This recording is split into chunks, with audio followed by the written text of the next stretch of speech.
धरे चंदनी विलास बंद मंजुरस गंध संतति प्रमोद मान मान से कटाक्ष धोरणी विरोध रुद्रापदी वसुंध गंधरे मनो विनोद में वस्तवी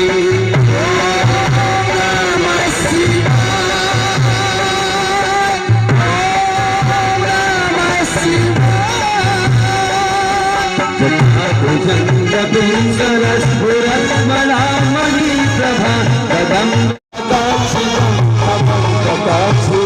भजे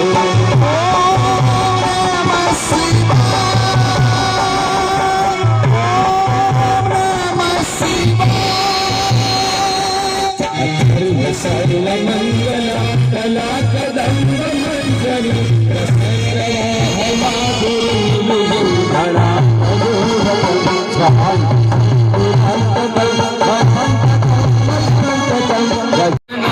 राम भाल मंत्र मुर्चरी सदा श्री भगवान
ये शंभु पूजन परमं पठति प्रदोषे तस्य स्थिरां रथ शंकर, आज तुम भी लंकेश से प्रसन्न नहीं हो रहे हो। मैंने अपनी पूरी श्रद्धा से तुम्हारी भक्ति की, अपने शीशों को काट काट मैंने तेरे चरणों में अर्पित किए, लेकिन तुमने शंकर रावण को क्या किया? आज रावण से मुख से भी नहीं बोल रहे हो और ना ही अपने दर्शन दे रहे हो। खैर, कोई बात नहीं शंकर, तुम भी उस राम के साथ युद्ध के मैदान में आ जाना। ये रावण तुम्हें भी युद्ध भूमि में देख लेगा। ये रावण किसी से नहीं डरता है, ना किसी देवता से और ना ही किसी दानव से, लेकिन तुम्हारी ये भक्ति, तुम्हारा भक्त रावण हमेशा याद रखेगा। राम जी की सेना चली, राम जी की सेना चली, हरे हरे महादेव, हरे हरे महादेव, हरे हरे महादेव,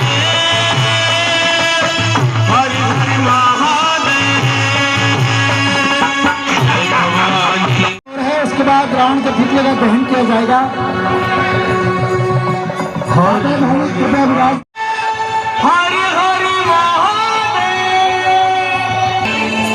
ये क्या?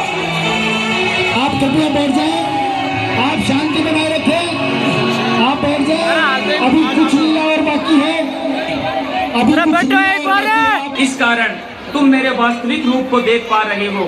रावण, हमने तुम्हें बहुत समझाया परंतु तुमने हमारी एक न मानी और देखो आज तुम्हारे साथ तुम्हारे पूरे उसे मरना ही पड़ता है, चाहे वो रावण हो या कोई और हो।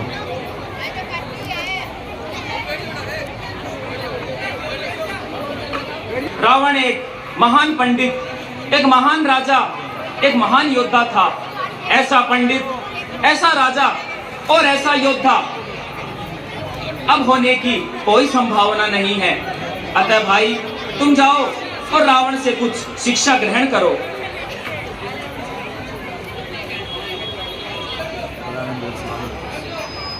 हे रावण, तुम महान पंडित, विद्वान और राजनीतिज्ञ हो। रावण, आप मुझे धनुर्विद्या सिखाओ। लक्ष्मण, तुम गुरुकुल का पहला अध्याय शायद भूल गए हो। जिस व्यक्ति से हमें शिक्षा लेनी है वह हमारा गुरु होता है और गुरु गोविंद से भी बड़ा होता है। अतः लक्ष्मण, तुम रावण के सिर की ओर खड़े नहीं होकर उसके पैरों की ओर आकर शिक्षा लो, वह अवश्य बोलेगा। आप मुझे धनुर्विद्या सिखाइए। लक्ष्मण, और ये तीर मुझे दे दो। अब सिखा से नहीं ना ना चाचा वो नहीं सिखा रही है पहलो। लक्ष्मण मैं चाहूं तो अभी भी तुम्हें मार सकता हूं। मैं तो मर रहा हूं लेकिन तुम्हें भी जीवित नहीं छोड़ूंगा। मार सकता हूं ना लक्ष्मण? हाँ रावण। हाँ, युद्ध नीति का पहला नियम यही है। अपने अस्त्र और शस्त्र कभी भी दुश्मन के हाथ में नहीं देना चाहिए। पता नहीं वो दुश्मन अंत तक क्या कर बैठे। और बहुत सारी बातें हैं जो मैं तुम्हें बताना चाहता हूँ। जो कार्य करना हो उसे शीघ्रता से कर लेना चाहिए, उसे कल पर नहीं छोड़ना चाहिए। मैंने ये सोचा था आसमान के सीढ़ियां लगवा दूं, लेकिन ये काम कल करूंगा अधूरा ही रह गया। मैंने सोचा था स्वर्ण में सुगंध कर दूंगा, लेकिन ये कार्य भी नहीं हुआ। मैंने सोचा था आग से धुआं गायब कर दूंगा, लेकिन धुआं तो गायब नहीं कर सका। गायब होने का वक्त आ गया है। इसलिए कृपया बैठ जाइए, अभी बहुत जो शुभ कार्य करना हो उसमें कभी देर नहीं करनी चाहिए, और जो अशुभ कार्य हो उसको कुछ समय के लिए छोड़ देना चाहिए। हो सकता है दिमाग बदल जाए, बुद्धि घूम जाए, तो वक्त के साथ बुद्धि भी काम करने लग जाती है। मैं नारी शक्ति से भी यही कहना चाहता हूँ कि आप भी शूर्पणखा का चरित्र नहीं अपनाए। शूर्पणखा ने झूठ बोला था कि उस तपस्वी ने मेरे साथ छल करना चाहा, लेकिन सत्य यही था, गलती शूर्पणखा की थी। इसलिए करना चाहिए। जो अहंकार करेगा वो बेमौत मरेगा, जैसे आज ये रावण मर रहा है। धरती हिलने लग जाती थी, आसमान थर्राने लग जाता था, देवता कांपने लग जाता था, लेकिन आज वो बेमौत मर रहा है। किस लिए? क्योंकि मैंने पराई नारी का हरण किया था। आप भी इस बात को अच्छी तरह समझ ले। वो देवी है जो राम जैसे प्रभु को भी जन्म देती है।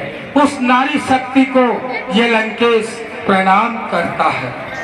अपने सब अपराधों की क्षमा इस नारी शक्ति से मांगता है। और आज ये रावण, अहंकारी रावण, ये मानता है अगर नारी किसी को श्राप दे दे तो वो पुरुष कभी चैन से नहीं रह सकता। इसलिए कभी किसी नारी को प्रताड़ित नहीं करना चाहिए। कभी भी बलपूर्वक किसी स्त्री का हरण नहीं करना चाहिए।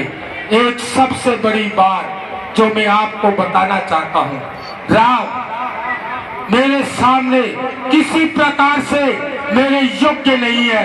राम मेरे सामने खड़ा होने लायक भी नहीं है। मैं ब्राह्मण कुल में पैदा हुआ, कुल में मैं राम से बड़ा हूँ। मैं लंका का राजा हूँ। रावण लंका का राजा है और ये राम ये बनवासी है। मेरे पास अथाह शक्ति है और राम के पास केवल बंदर और भालुओं की सेना है। फिर भी राम जीत गया और ये रावण हार गया। क्यों हारा ये आज मेरी समझ में आया, लेकिन आज समझ में आया तो मेरे पास समय नहीं है, और जब समय था तो मेरे अंदर समझ नहीं थी। आज समझ में आया कि राम की सबसे बड़ी